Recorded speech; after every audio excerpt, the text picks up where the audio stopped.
السلام علیکم ورحمۃ اللہ وبرکاتہ ناظرین، امید ہے کہ آپ سب خیر و عافیت سے ہوں گے۔ آج ہمارے ساتھ جو شخصیت موجود ہیں یہ ہیں جی سرگودہ سے مفتی طاہر مسعود صاحب۔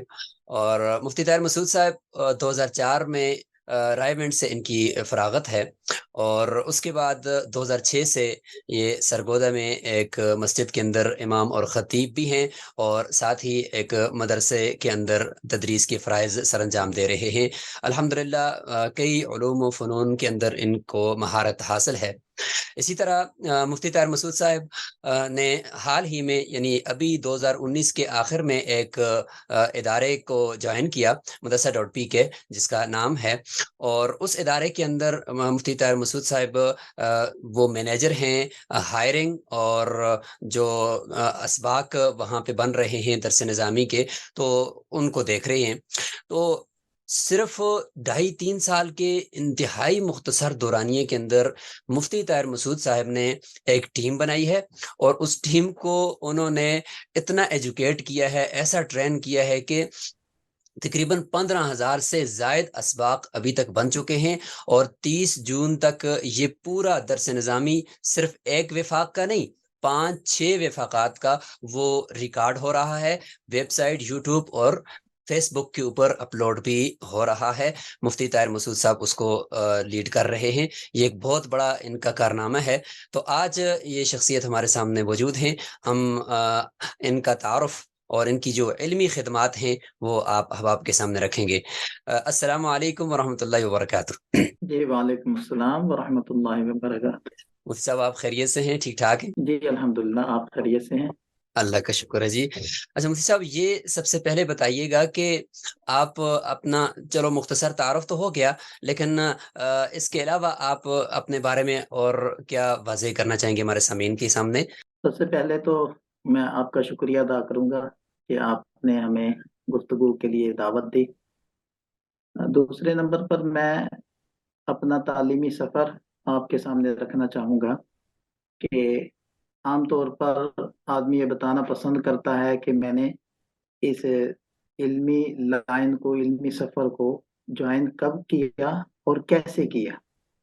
ہاں جی۔ تو میرے جو بڑے بھائی تھے، وہ اللہ تعالیٰ ان کو غریق رحمت فرمائے، تو ہمارے اہل خانہ کی بڑی خواہش تھی کہ وہ قرآن کریم حفظ کریں، لیکن وہ نہیں کر پائے۔ تو وہ لاہور کے اندر جاب کرتے تھے، تو انہوں نے کہا کہ میں اپنے بدلے میں اپنے چھوٹے بھائی ان کو حفظ کرواؤں گا۔ تو وہ ماشاء مجھے اللہ۔ بچپن میں ہی، یعنی پرائمری کے بعد ہی لاہور شفٹ ہو گئے، اور میں ان کے ساتھ چلا گیا، اور میں نے وہاں قرآن کریم کی حفظ کی تکمیل کی، اور یہی بنیاد بنی اسلامی علوم کے حصول کی طرف توجہ کی۔ تو اس کے ماشاء بعد اللہ۔ جب میں دوبارہ سے واپس آ کر اسکول میں داخل ہوا، تو میری چونکہ توجہ ہو چکی تھی، تو میں مسلسل اس بات کو سوچتا تھا، اور مختلف علماء سے جب ملاقاتیں ہوتی تو میرے بھی دل کے اندر یہ خواہش انگڑائی لیتی تھی کہ کیا ایسا وقت آئے گا کہ میں بھی یہ مشکل مسائل کو سمجھ پاؤں گا۔ بلکہ ایک عالم سے میری ملاقات ہوئی تو میں نے ان سے سوال کیا کہ جی حضرت، سفر کے مسائل کے بارے میں مجھے آگاہ کیجیے۔ اب میں سوالات پہ سوالات ان سے کیے جا رہا تھا، تو وہ مجھے جوابات دیتے ہوئے فرمانے لگے کہ بھائی، آپ کو مکمل طور پر ان مسائل کی آگاہی تو تبھی ہوگی جب آپ خود عالم بنیں گے۔ تو میں سمجھتا ہوں کہ شاید یہ جملہ ہی ان کا میرے دل کی گہرائیوں میں اتر گیا، اور اس نے ایک موٹیویشن میرے اندر پیدا کی کہ مجھے اس کو سیکھنا چاہیے۔ تو پھر یہی سبب بنا، اور اس کے بعد پھر میں نے باقاعدہ 96 کے اندر جا کر تلگنگ کے اندر ایک ادارہ ہے، وہاں میں نے پڑھائی شروع کی، اور 5 سال کا عرصہ وہاں گزارنے کے بعد پھر مدرسہ عربیہ رائمنڈ، وہاں 2000 کے اندر میں پہنچا ہوں، اور 2004 کے اندر پھر میری فراغت ہوئی ہے۔ ماشاء اور اللہ۔ اس کے بعد پھر 2006 کے اندر میں نے باقاعدہ یہاں سرگودا کے اندر مدرسہ دارالعلوم زکریا اس کو جوائن کیا ہے، اور الحمدللہ یہاں 17 سے 18 سال کی میری جو تدریسی خدمات ہیں وہ یہاں جاری ہیں۔ اور اس کے ساتھ ساتھ میں نے ایک مسجد کو بھی جوائن کیا تھا، جس کے اندر امامت، خطابت، دروس قرآن کا ایک سلسلہ میں نے شروع کیا تھا، اور اللہ تعالیٰ کی ہی حمد و ثنا ہے کہ اس کی توفیق سے آج ہم دوسرا قرآن کریم صرف فجر کے دروس کے اندر مسلسل چلا کر اس کی تکمیل کے قریب ہیں۔ 28ویں ماشاء پارے پر اللہ، ہم سورہ ماشاء اللہ۔ منافقون ہم شروع کرنے جا رہے ہیں رمضان مبارک کے بعد، اور یہ ہمارا دوسرا قرآن کریم ہوگا جو فجر کے دروس کے اندر مکمل ہو رہا ہے، اور اچھا پہلا مفتی قرآن صاحب، کریم ہم نے یہ تو 8 آپ نے سال کے اندر مکمل کیا تھا۔ ماشاءاللہ بہت ہی بہترین کارگزاری اپنی پچھلے 17 سال کی سنائی کہ 2 مرتبہ قرآن مجید فجر کے درس قرآن کے اندر آپ مکمل کرنے جا رہے ہیں۔ یہ بہت ہی خوش آئند ہے۔ تو کیا اس کی کوئی ریکارڈنگ، اس کی کچھ تحفیظ بھی آپ کرتے جا رہے ہیں تاکہ امت بعد میں اس سے استفادہ کرے؟ اچھا، پہلے تو میری اس بات کی طرف کوئی خاص توجہ نہیں تھی، لیکن جب یہ دوسری بار میں نے 28واں پارہ شروع کیا تو اس وقت کچھ احباب کے مطالبے کی وجہ سے میری توجہ اس بات کی طرف ہوئی، تو پھر میں نے باقاعدہ ریکارڈنگ شروع کر لی، اور 28ویں پارے سے باقاعدہ ریکارڈنگ وہ یوٹیوب کے اوپر اویلیبل ہے۔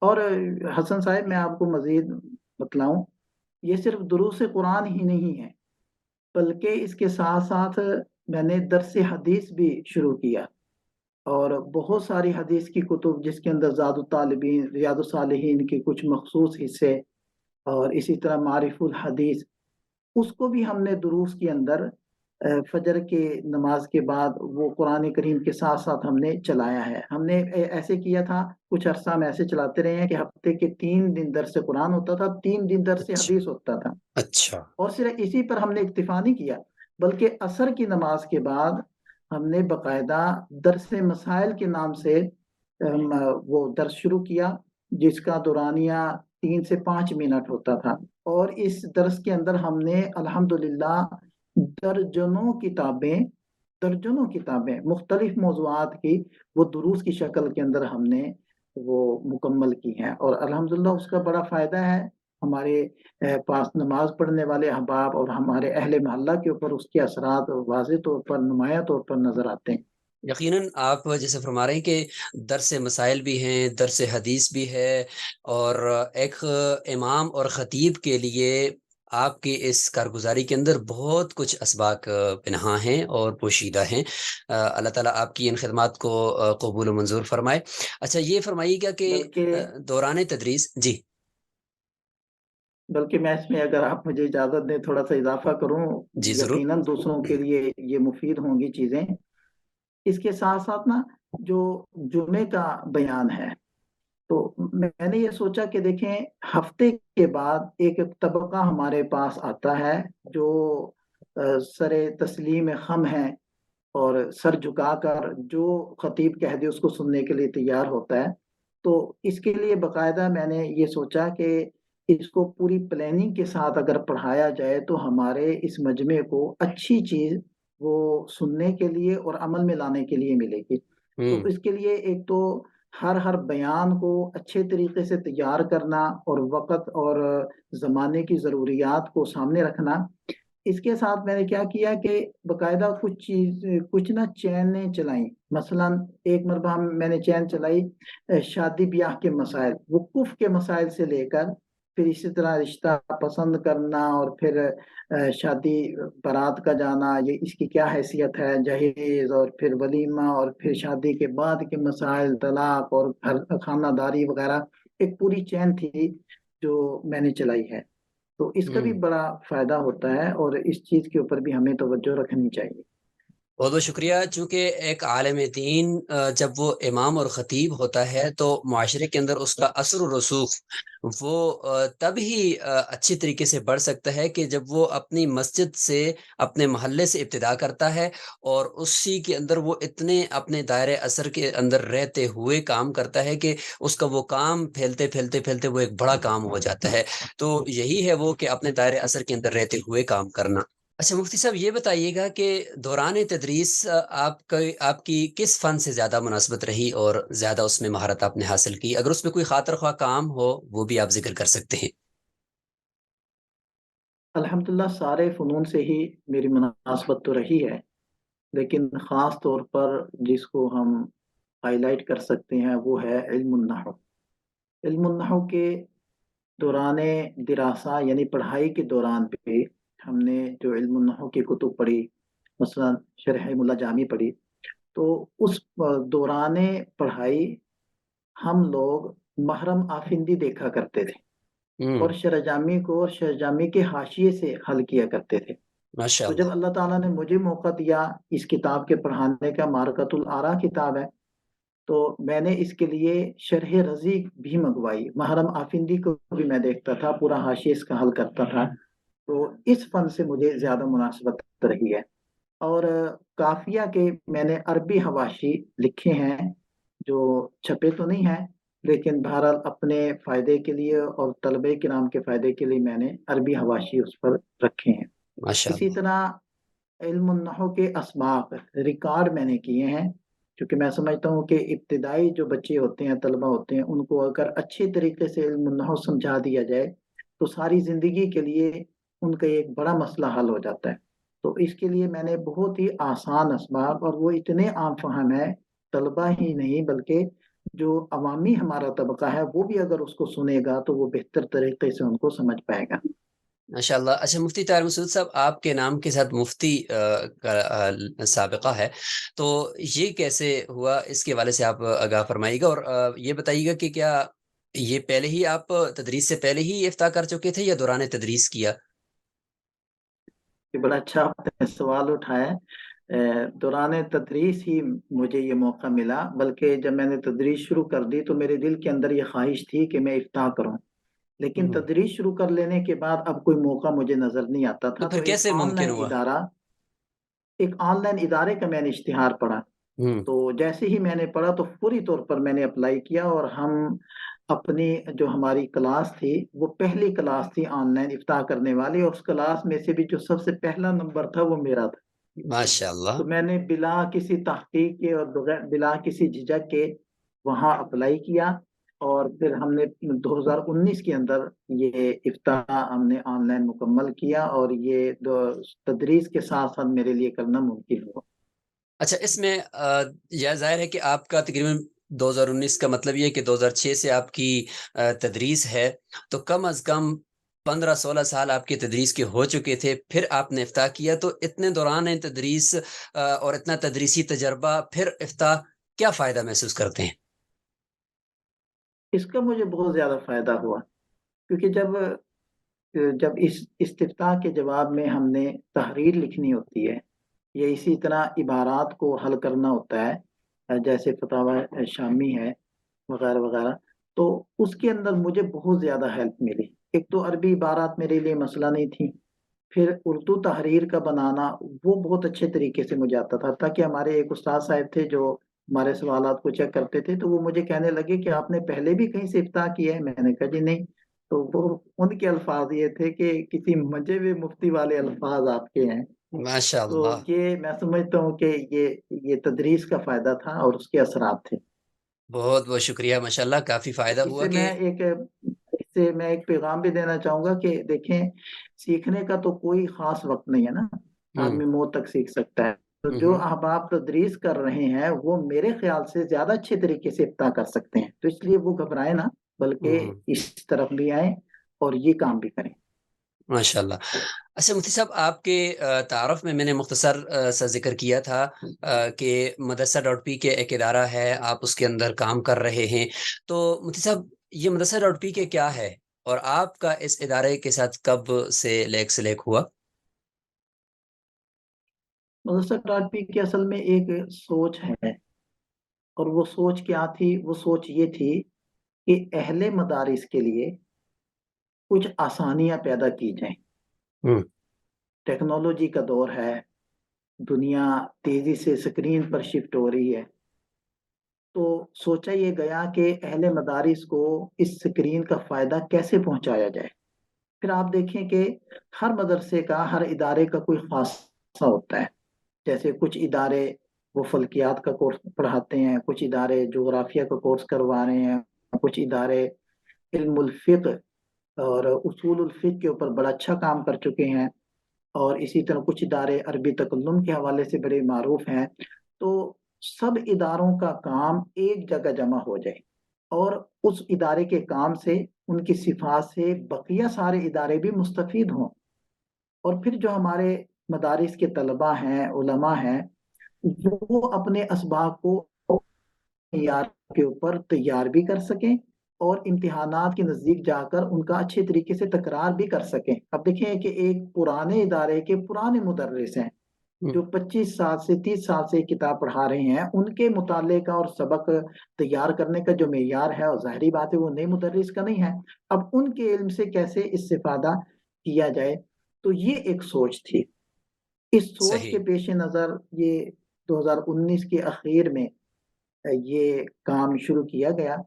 تو مجھے جیسے میں پہلے عرض کر چکا ہوں کہ علم النحو سے مجھے زیادہ مناسبت تھی، تو میں نے علم النحو کے کچھ اسباق ریکارڈ کر کے، آڈیو ریکارڈنگ تھی، وہ یوٹیوب کے اوپر ڈالے ہوئے تھے۔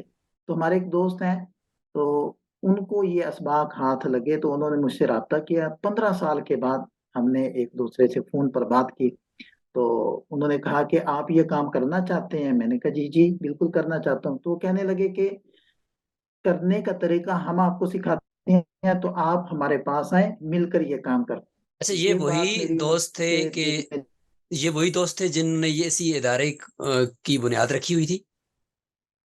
جی بالکل، ان کے ذہن میں یہ چیز تھی، یعنی خد و خال کچھ زیادہ واضح نہیں تھے، وہ کرنا چاہتے تھے اور کوئی ایسا اپنا ساتھی تلاش کر رہے تھے کہ جو ان کے ساتھ مل کر کام کر سکے۔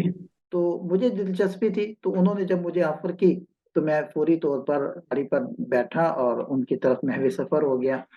تو چند گھنٹوں کے بعد پھر میری ان سے ملاقات ہوئی، تو ہم نے بہت ساری چیزیں ڈسکس کی، اور پھر واپس آ کر میں نے باقاعدہ ان کی ہدایات کے مطابق اپنے اسباق کو، علم النحو کے اسباق کو ریکارڈ کرنا شروع کیا۔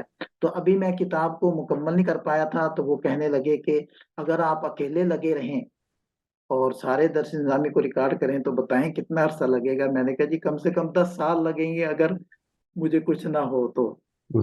تو کہنے لگے کہ اس کام کو جلدی کرنے کا طریقہ کیا ہے؟ میں نے کہا ایک ہی طریقہ کہ ٹیم بنائی جائے۔ تو کہتے ہیں کہ چلو ٹیم بناتے ہیں۔ اب اس میں نا ایک بڑی دلچسپ بات کہ جیسے آپ نے تعارف میں بھی بتایا کہ ایک وفاق نہیں، جتنے بھی پاکستان کے اندر رجسٹر وفاق تھے سب کے نصاب کو ہم نے شامل کیا۔ تو اب مشاورت میں یہ طے ہوا کہ جب ہم نے اپنا گول یہ بنایا ہے کہ اہل مدارس کے لیے سہولت کاری اور آسانی، تو اہل مدارس میں تو جتنے بھی وفاقات ہیں سبھی اہل مدارس ہیں اور سب بالکل ہی علمی جستجو کے اندر لگے ہوئے ہیں۔ تو بالکل۔ اس لیے ہم نے پھر جو ایک رکاوٹ تھی، جو ایک فرق تھا مختلف وفاقات والا، اس کو ختم کر دیا، اور ہم نے اپنا یہ گول بنا لیا کہ ہم سارے وفاقات کے جو نصاب ہے اس کے اوپر کام کریں گے۔ اور ظاہری بات ہے مختلف وفاقات کے اوپر ہم نے کام کرنا ہے، تو ہر وفاق کے کو کتاب کو پڑھانے کے لیے اسی وفاق کے استاد صاحب کو ہائر کرنا پڑے گا نا۔ تو پھر ہم نے یہ گول اپنا سیٹ کر لیا کہ ہم اگر کسی بھی وفاق کی کتاب کو پڑھاتے ہیں اندر جائیں گے اور وہاں استاد صاحب کی ہائرنگ۔ تو ظاہری بات ہے یہ ایک مشکل کام تھا، کیونکہ عام طور پر آدمی اپنے وفاق کے جید اساتذہ سے بھی متعارف نہیں ہوتا، چاہے کہ دوسرے وفاقات کے اساتذہ کرام، لیکن پھر جب بندہ چاہ لیتا ہے اور اللہ تعالیٰ مدد فرماتے ہیں تو پھر مشکلیں آسان ہو جاتی ہیں۔ ماشاء اللہ۔ اچھا، یہ بتائیے گا کہ دیکھیں مختلف مکاتب فکر کو جوڑنے کی کوششیں مختلف پلیٹ فارم پر ہو رہی ہیں، تو یہاں پر آپ کا جو پلیٹ فارم ہے مدرسہ ڈاٹ پی کے، جیسے آپ نے بتایا کہ ہم صرف علمی رسوخ چاہتے ہیں اور اسی کے تحت رہتے ہوئے ہی ہم کام کر رہے ہیں، تو یہ اس کو ذرا اس پہ گرہ لگائیے گا کہ یہ کام واقعی ممکن ہو چکا ہے؟ جی بالکل، اور یہ ممکن ہی نہیں بلکہ اس کی عملی شکل وجود میں آ چکی ہے، کیونکہ سب سے پہلی چیز تو یہ ہوتی ہے کہ ہم مشترکات پر کام کرنا ہے، اور مشترکات ہمارے زیادہ ہیں، مختلفات بہت تھوڑے ہیں۔ اگر آپ اس کو فیصد کے اندر بیان کرنا چاہیں تو شاید 95 سے 96% ہمارے مشترکات ہیں اور 4 سے 5% ہمارے مختلفات ہیں۔ تو اگر ہم مشترکات پر ہی کام کرنا شروع کر دیں، ہماری زندگیاں ختم ہو جائیں، مشترکات ختم نہ ہو۔ لیکن اچھا۔ مسئلہ ہمارا یہ ہے کہ ہم کام ہی مختلفات سے شروع کرتے ہیں۔ تو ہم نے جب مشترکات سے کام لیا، اور مشترک کام کیا تھا کہ علمی رسوخ کی جستجو اہل مدارس کے لیے سہولت کاری، اب یہ مشترکات تھے اور یہ سب کی دل کی آواز تھی۔ ہم نے بس اس کے اوپر کام کرنا شروع کیا، اس نعرے کے اوپر اور اس گول کے اوپر ہمارے ساتھ مختلف وفاقات کے اساتذہ جدید اساتذہ وہ جڑنے لگ گئے، اور ہم نے ان کو جو ہمارے خاص طرز تھا ادارے کا اس کے مطابق ان کو ٹریننگ دینی شروع کر دی اور اسباق بنوانے شروع کر دی۔ اچھا، مجھے تو اس طرح کی ایک ڈیجیٹل لائبریری بنتی ہوئی نظر آ رہی ہے اس پروجیکٹ سے، کہ جس میں ہر مکتبہ فکر کی کتاب موجود ہو اور جو بھی آئے وہاں سے وہ علمی استفادہ کرتا چلا جائے، تو یہ وہ بنتی چلی جا رہی ہے۔ تو کیا پلان ہے کہ یہ اسباق چلیں، پروجیکٹ کے والے سے سوال میں بعد میں کروں گا کہ کہاں تک پہنچا، لیکن یہ میرا سوال ہے کہ اس کے بعد آپ آگے اس کے ساتھ آپ کیا سوچ رہے ہیں کہ کیا کریں گے؟ کیا کوئی درس نظامی، کوئی نیا بورڈ، جہاں یا سے یہ اس طرف جائیں گے؟ نہیں شیخ، ایسا ہمارا کوئی بھی پلان نہیں ہے۔ ہم کوئی الگ سے بورڈ نہیں بنانا چاہتے، الگ سے کوئی نصاب نہیں مرتب کرنا چاہتے، کوئی ڈیجیٹل مدرسہ نہیں بنانا چاہتے، کوئی مروج جو اس وقت مدارس چل رہے ہیں ان کے مقابلے میں کچھ نہیں کرنا چاہتے، بلکہ جو نصاب موجود ہے، جو کتابیں موجود ہیں، جو مدارس وفاقات موجود ہیں کام کر رہے ہیں، انہی کے کام میں ہم ان کی معاونت کرنا چاہتے ہیں، دیکھیے مفتی صاحب، یہاں پہ ایک ہیلپ بات کرنا ہے، چاہتے ہیں۔ وہ بات یہ ہے کہ سوالات یہ اٹھیں گے آپ پہ کہ آپ نے ایک سبق بنا دیا، ریکارڈ کر دیا، اب طالب علم تو کتاب سے تو گیا، اب وہ آپ کے اسباق کو وہاں پہ سنے گا، وہ موبائل کا استعمال کرے گا، ہو سکتا ہے کہ اس میں کوئی نیگیٹو استعمال بھی وہ کرنے لگ جائے، تو اس کا کیا جواب ہے؟ یہ کیسے معاونت ہوگی؟ اس میں دیکھیں، اس میں ان ریکارڈڈ اسباق کی جو حیثیت ہے وہ وہی حیثیت ہے جو کسی بھی کتاب کی شرح کی حیثیت ہوتی ہے۔ ہوں ہوں اب کتب کی شروحات تو لکھی گئی ہیں، اب طلبہ شروحات کی طرف تو جاتے ہیں، لیکن کسی بھی شرح کے استعمال سے کتاب کا چھوڑنا لازم نہیں آتا، بلکہ وہ شرح کتاب کی طرف ہی رہنمائی کر رہی ہوتی ہے اور کتاب کے ساتھ ہی جوڑ رہی ہوتی ہے۔ ہوں بالکل یہی حیثیت ان اسباق کی ہے۔ یہ ایک ڈیجیٹل شروحات کا کام دیں گے، اور ہر سبق کے اندر کتاب اور کتاب کے صفحات موجود ہوتے ہیں، کتاب کی عبارت موجود ہوتی ہے، تو جو ریکارڈڈ اسباق ہے وہ کتاب کے ساتھ جوڑتا ہے اور کتاب کی طرف ہی لے کر جاتا ہے۔ دوسری چیز یہ ہے کہ اس وقت موبائل کی اور انٹرنیٹ کی ہمارے ہاں اس قدر آمد ہو چکی ہے کہ ہم یہ چاہیں کہ ہمارے بچے اس سے بچ سکیں تو یہ ممکن نہیں ہے، وہ کسی بھی صورت میں نہیں بچیں گے۔ گھر میں استعمال نہیں کریں گے تو وہ باہر استعمال کریں گے۔ بے شک۔ اب وہ موبائل تو یقیناً وہ حاصل کریں گے، لیپ ٹاپ لیں گے، انٹرنیٹ یوز کریں گے۔ اب کیا ہمارے پاس کوئی ایسی چیز ہے کہ ہم ان بچوں کو کہہ سکیں کہ بیٹا یہ نہ کریں، آپ یہ چیز دیکھیں، یہ آپ کے لیے مفید ہے؟ ہوں تو اگر ایسی کوئی چیز ہمارے پاس موجود ہوگی تو ہم کہہ سکیں گے، اگر کوئی چیز موجود ہی نہیں ہوگی تو ہم کیسے کہہ پائیں گے؟ صحیح صحیح، بہت خوب، بہت اچھی وضاحت ہے، اس سے مجھے بھی کافی کلیئر ہو گیا کہ ہاں اس میں طلبہ کو معاونت ہو سکتی ہے، کیونکہ اب ہم ان سے یہ اسمارٹ فون تو چھین سکتے نہیں ہیں، تو اس کا ایک بہتر استعمال ہے، ایک مثبت استعمال ہے اور ایک بہترین مصروفیت ہے۔ بہت شکریہ جی۔ اچھا، یہ بتائیے گا کیا کہ آپ کے اس سوال کی طرف بھی میں آپ کے اس سوال کی طرف بھی آتا ہوں جو آپ نے پوچھا تھا کہ ایک الگ سے آپ نصاب بنانا چاہتے ہیں، جی تو اس کی وضاحت کچھ میں کر چکا ہوں کہ ہم صرف سہولت کاری کر رہے ہیں، اور ہوں البتہ ہم یہ چاہ رہے ہیں کہ مختلف کورسز ڈیولپ اور واٹس ایپ کے ذریعے سے، بلکہ اس سے بھی آگے بڑھ کر ہم جو فلپڈ کلاس روم ہے اس کے ذریعے سے طلبہ کو مختلف کورسز کروائے جائیں، مثلا جیسے دورہ تفسیر ہوتا ہے یا دورہ صرف ہوتا ہے یا دورہ نحو ہوتا ہے، اس طرح کے دورہ جات ٹائپ ہم کورسز ڈیولپ کریں اور مدارس کے طلبہ کو وہ کورسز کروائیں تاکہ جو بنیادی علوم اور فنون ہے ان کے اندر ہمارے ان طلبہ میں پختگی پیدا ہو جائے۔ ہاں ماشاء اللہ، یعنی یہ کچھ کورسز جو کوئی بھی ادارہ کروا سکتا ہے، یعنی وہ نصاب سے ہٹ کر یا کسی ادارے کو بنانا یا اس کے حساب سے کوئی نیا بورڈ بنانا، ان چیزوں کے علاوہ بھی وہ شارٹ کورسز ہوتے ہیں جو کوئی بھی ادارہ آن لائن یا آف لائن وہ کرواتا رہتا ہے۔ بہت شکریہ۔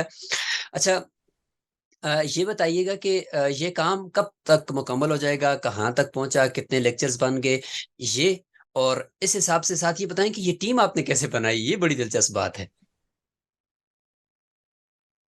جی، پہلا سوال آپ کا تھا کہ یہ کہاں تک پہنچا کام، تو تقریباً اب تک 17,000 کے لگ بھگ اسباق وہ ریکارڈ ہو چکے ہیں، اور یہ کتنے اور عرصے میں؟ یہ تقریباً 2.5 سے 3 سال کے دوران یہ ہوا ہے، سبحان اللہ. اور ہمیں امید ہے، اور جو ہمارا جو کل کام تھا، یعنی ہم نے سارے وفاقات کے نصاب کو سامنے رکھا، اور اس کے اندر جو ہم نے ہر وفاق کے اندر جو کتاب پڑھائی جا رہی تھی اس کو حذف کر کے، یعنی ایک مربع گن کر جو ہم نے کل کتابیں نکالی وہ تقریباً 112 کتب تھی، تو 112 کتب میں سے اس وقت تک 100 کے لگ بھگ کتب وہ قریب تکمیل ہیں یا مکمل ہو چکی ہیں، اور ہوں ہمیں امید ہے کہ 30 جون تک ہمارا 100% مکمل ہوگا، اور اگر 100% نہ ہوا تو انشاءاللہ 95-96% یقیناً مکمل ہو جائے گا۔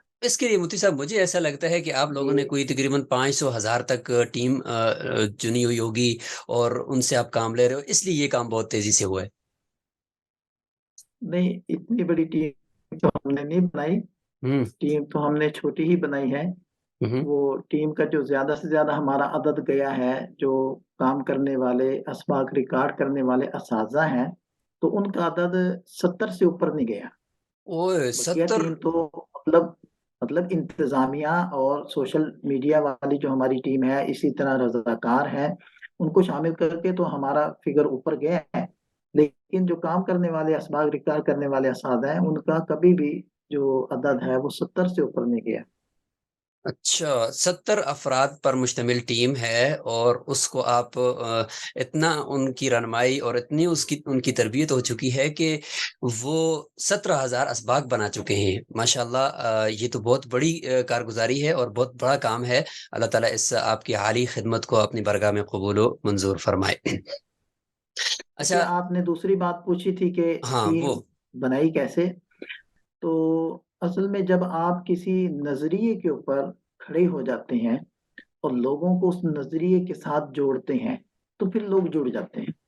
صحیح. تو ہمارا نظریہ تھا ایک، جو میں نے پہلے بیان کیا، کہ اہل مدارس کے لیے سہولت کاری اور علمی رسوخ کی جستجو، یہ ہمارا ایک نظریہ تھا۔ ہم نے اس نظریے کے اوپر اہل مدارس کو متوجہ کیا، اہل علم کو متوجہ کیا، تو مختلف طبقات کے، مختلف وفاقات کے، مختلف علاقات کے لوگ آئے اور ہمارے ساتھ کھڑے ہو گئے اور ہمارے ساتھ جڑ گئے۔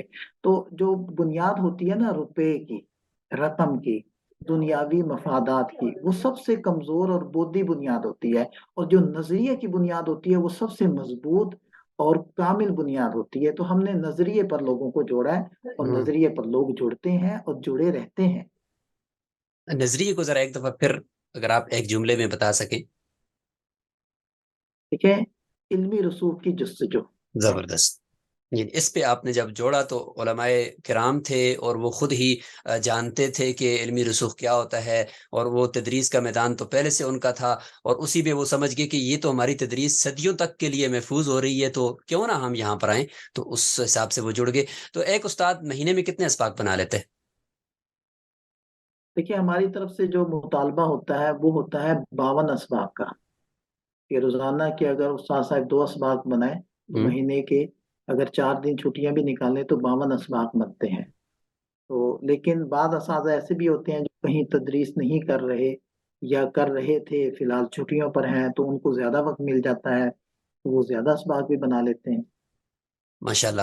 اچھا، آخر میں مفتی صاحب آپ ہمارے سامعین کو، ناظرین کو کیا پیغام دینا چاہیں گے؟ یقینی طور پر آپ کی خدمات ان کے سامنے ہیں، وہ دیکھ رہے ہیں، لیکن آخر میں ان کے سامنے کوئی آپ کی اگر اور کوئی اظہار ما فی الضمیر ہو تو وہ ضرور آپ پیش فرمائیں گے. بس میں 2 ہی باتیں عرض کرنا چاہوں گا۔ ایک تو یہ عرض کروں گا کہ سیکھنے کا عمل کبھی بھی رکتا نہیں۔ ماشاء اللہ. کوئی سٹیج انسان کی زندگی میں ایسی نہیں آتی کہ وہ کہے کہ بس اب میں نہیں سیکھ سکتا، یا مجھے اب مزید سیکھنے کی ضرورت نہیں ہے۔ آدمی مسلسل سیکھ سکتا ہے، اور اسے مسلسل سیکھنے کی ضرورت رہتی ہے۔ ہم جو یہاں تک پہنچے ہیں وہ مسلسل سیکھنے سے پہنچے ہیں۔ جیسے ایک بڑی مثال وہ میں نے آپ کو دی کہ دوران تدریس میں نے افتتاح کیا، تو پتہ چلا کہ یہ سیکھا جا سکتا ہے اور مسلسل سیکھ سکتے ہیں۔